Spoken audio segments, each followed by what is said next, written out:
আমার মনটা একদম ভালো না। এদের মাকে আমি কাল থেকে দেখতে পাচ্ছি না। এরা মনে কিচ্ছু খায়নি। কীভাবে খাওয়ায় আমি তো সেটাও জানি না। তাছাড়া খাওয়াই দিতাম এদেরকে আমি। সে কটুক দেখেছি ওখানে জানালায়, এখন বড় হয়ে গেছে। আমি সত্যি এগুলো নিয়ে নিতাম যদি আমি বাংলাদেশে থাকতাম। সত্যি আমার মায়া লাগে। আমার যে আমায় দেখে বলে এদেরকে ধরে ধরে খাওয়াই দাও, কিন্তু আমি কীভাবে খাওয়াবো? আমি তো বুঝি না এদেরকে খাওয়াই দেয় কেমনি। এত বড় বড় দানা যদি খাওয়াই দেয় গলায় বাজা যায়, আমি বুঝতেছি না। আমি সিরিয়াসলি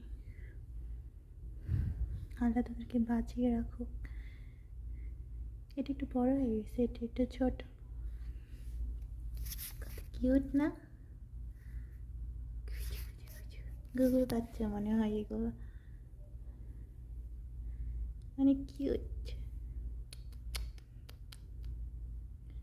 আমি নিজেই থাকার ঠিক নাই, এ বাসায় চলে যাই, ওই বাসায় যাই, অফিসে যাই, তোদেরকে নিয়ে আমি কই রাখবো?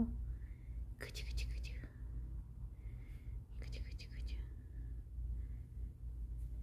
খা খা খা, আল্লাহ এদেরকে একটু খাওয়ার বুদ্ধি দাও, এরা যেন একটু খায়।